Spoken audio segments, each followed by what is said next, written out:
Having escaped Axel Hudson's nightmare house, the team has successfully located the Orb of Spirit on the other side of the astral plane. However, they are now faced with a new problem, as the orb is guarded by two angelic beings of light, who will only part ways with the orb if they are brought one soul from something called the Dragon. A soul from the Dragon. We shall take on this quest and shall return post-haste. Wait a second. Where's the dragon? How big's this dragon? What dragon? What? We will find out soon enough. No, this is important. Which dragon are we talking about? The Guardians say that the dragon, known in many mythology on Earth as the Midgard Serpent, is a vicious servant of the Dark One. When a soul becomes lost, the dragon devours them. God, not that dragon. Any dragon but that one. Okay, so you guys travel down the path that the Guardians point you in, and you come to a cliffside. You look over the cliff, and you see a massive snake-like being slithering around a plane of its own. If there was a hell, I would imagine that it looks just like this. Hell is probably better than this. So in order to deal with the dragon, you guys are going to have to come up with a plan. The souls that you must retrieve, they're inside the dragon since it devours the souls. How about I fly in and see if I can retrieve said soul? If we get in there, how do you plan on getting out? I recommend we put him to sleep. You do have the Master of Sound over there. Nyquist, you know what to do. You're gonna have to think really creatively because this dragon had existed before sound itself. So you're gonna be really creative about this. Well, you can always experiment. Okay, here's what I'm going to try and do. I am going to use my sound wave powers to put sound waves close to its ear and play Rockabye Baby in a very melodic tone in its ear, hoping it'll put it to sleep. Okay, trying Rockabye Baby. Let's see if this works. You just picked the most cliche little what? Exactly. Lupine, Yes? it worked. It worked! It's a universal lullaby. I'm not even gonna question it. Let's just roll with it. Nyquist, you have my respect because I've never heard of anybody being able to do that. Thank you. Now who's going in to retrieve the soul? Somebody said she will, but we need to get the mouth open. I will hold the mouth open with my superior strength. Alright, let's see if Frankman can lift the jaw. He can! It's a 2! Alright, got a good grip, you can go in. Alright, I turn into an owl and fly in. As Nyquist keeps the music going, Frankman holds the dragon's mouth open, and Lupine keeps a lookout for anything that could go wrong or interrupt them. Somni turns into her owl form, flies into the belly of the beast, and comes out with a soul in her beak.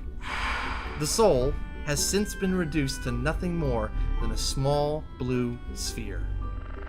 Right, let's get the flip out of here. Okay, let's go. I pick everyone up and whoosh.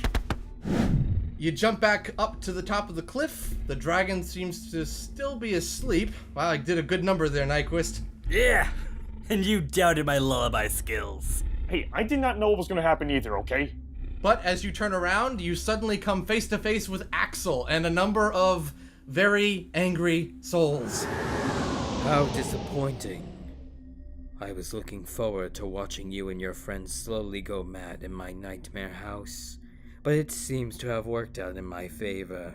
You've saved me the trouble of finding a way to free a soul from the dragon. Now I can pay Shadow Destroyer with that orb, and still ensure your end by feeding you to that beast. Now give me that soul. As if I'm going to give it to you. If you think you're going to torment my soulmate anymore, you are sorely mistaken. So your friends have chosen to stand by you and believe your lies, eh? How sad for them. It'll be all the more painful now. With that, Axel steps back, and the lost souls following him rush forward. Let's see how many are coming at you. Oh, 19 angry souls. Oh, this is gonna be fun. Alright, it's Lupine's turn. I basically force the earth around to basically shake, and see if that will disrupt or destroy their manifestations for a bit. Oh, he's gonna try and get rid of all of them in one go. Let's see what that does. Well, you never know. Well, we do now. 15. This time, 5 souls dogpile you. What is with you souls and dogpiling me? He is not having a good day. That's minus 25 for Lupine. Somni, it's your turn. Let's send out an electromagnetic pulse. Alright, let's see what that does. Ooh, 16. Alright. That knocks out a good few of them. Captain Frankman, your turn. I choose to kick them so hard they get sent to ghost zombie prison. What? Okay, let's try it. I go for the wind-up. 3. I kick myself in the face. Well, he missed. Minus 25, Frankman's an idiot. That is an amazing kick right there. Nyquist. Okay, so I'm going to try and make a really high-pitched, like, screeching sound. Okay, let's see if that takes out the last of them. Everyone cover your ears. 12. Yeah! And that disrupts the last of Axel's henchmen. But Axel's not done. Now he's going to attack. And I don't think he's going down easily. Alright, since he's the last one, I'm gonna take a risk and basically just unload my clip into him. Alright, let's see how that works. Okay, it's a 2. You do unload your clip into him. I just unload 20 bullets into him. Well, that does seem to do some damage, but he just keeps coming. Somni, it's your turn. Let's just have Tanichiri try and send a sound wave out to keep him away from us. Okay. Ooh, it's a good one. You got a 20. Okay. Okay, so that knocks him back, but he is a much stronger spirit than the ones you've encountered thus far. He gets right back up and rushes at you, floating quickly. Captain Frankman, you're up. I'm gonna do the finishing combo. What's the finishing combo? The finishing combo is this. I dash up towards him, kick him straight into the air, do a whole bunch of punches towards him to make him go higher in the air, go around him, punch him back down to the air, and keep doing back and forth, and then right when he slams onto the ground, then do the prefix cannon and completely blast him while he's on the ground. And then kick him. Okay, let's see how that works. It's a 4! Prefix cannon! And then you come down and kick him in the shin. Axel is left on the ground, a charred spirit thanks to Frankman's prefix cannon. As you all pass by, he looks up at Somni. This isn't over.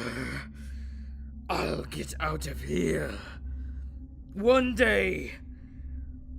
And there will be no place for you to hide.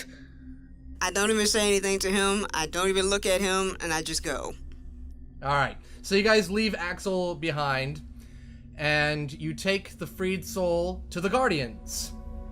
Oh, Guardians, we have the soul from the dragon.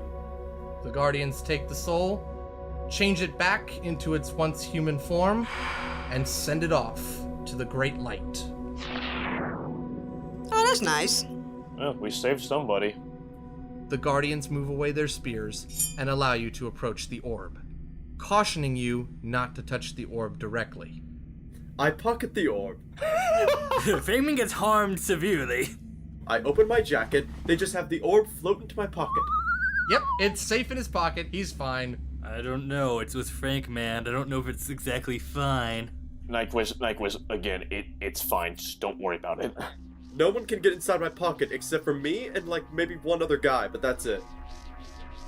And with that, the time is up. You awaken back in Lugindu. It's good to be out of there. Are you guys okay? Yes. Little sore, but otherwise fine. I don't know, is the world made of rubber? No. Oh, thank God. Okay, good, we're sane then. Did you get the orb? I pocketed the orb with great care. Okay, quick, put it in this container. Very well. I turn my jacket over and have it go upside down, shake it out, and have the orb fall into the container. and then a whole bunch of other stuff falls out too. Oh, goodness! Get everything out! Get everything out! Oh, sorry. Why'd you have a rubber ducky in there? Dude, you had a boat in there!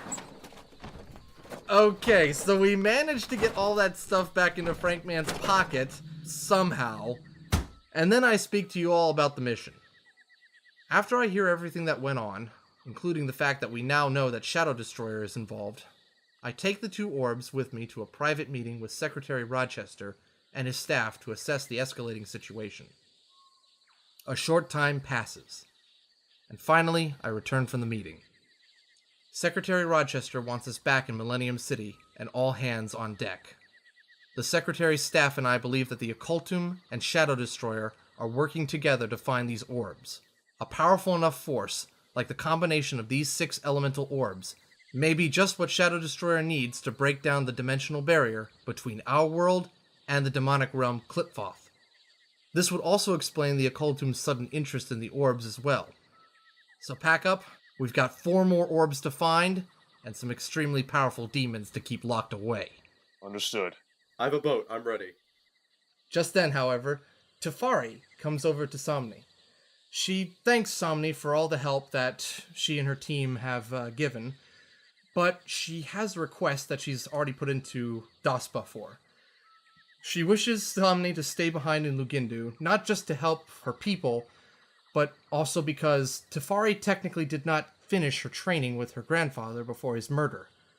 She wants Somni to stay behind and help her.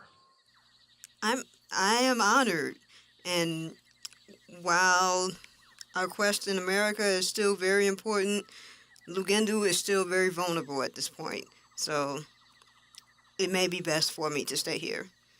Tefari thanks you, and then leaves to go speak with her men. At this point, Lupine approaches Somni. Melody, are you absolutely certain about this after what happened? Just like Director Fox said, we do need all hands on deck, but there are plenty of strong individuals. Me not being there won't be too much of a loss, so it will be okay for me to stay here. Alright. Please tell me there's some way you know that'll help me keep in contact with you somehow. Even if our comms go down, is there something that we have that will keep us in contact? There is, actually, and I pull something out of my pocket and place something in your hand. It looks like a little fire that's living with a feather wrapped around it. It looks like it's made out of glass. That is a soul flame. It is literally a piece of my soul that was forged by a spirit. The flame is eternal, and you can always sense me with it. It will be a piece of me with you. Alright. And then I gently pull her in for a tight embrace, and I gave her a kiss on the lips. We were watching the whole time. Oh my god! With popcorn. Like I said, my pockets are prepared for anything. You two leave us alone for a minute. I owe you $20. A short time later, Nyquist, Lupine, and I board a plane while Captain Frankman returns to the USA by way of his boat. Whoosh! Later, I arrive back in my office at PAC headquarters. I conjure a spell that opens a pocket dimension that only I can access, and place the Orb of Magic and the Orb of Spirit inside, being careful not to touch them directly. After closing it and sealing it up, my mind flashes back to that night after the mission in Multifaria. James Harmon, a longtime family friend and one of my mentors, the man who helped me create PAC, was Shadow Destroyer. I demanded answers from him that night, but he said nothing. He just turned and walked away, because attacking and accusing James Harmon, one of the last surviving heroes who stopped Dr. Destroyer that fateful day in 1992, would have led to a whole new can of worms. The law may be updated to consider the possibilities of magic and the mystical, but evidence is still required. And I had none. Even the apartment I saw him coming out of was clean. I figured the best move I could make was to not try anything and bide my time. I didn't want to risk spooking him any further and endangering my team any more than it already was. Now the pieces are on the board once more, and he's making his move. So let the game begin.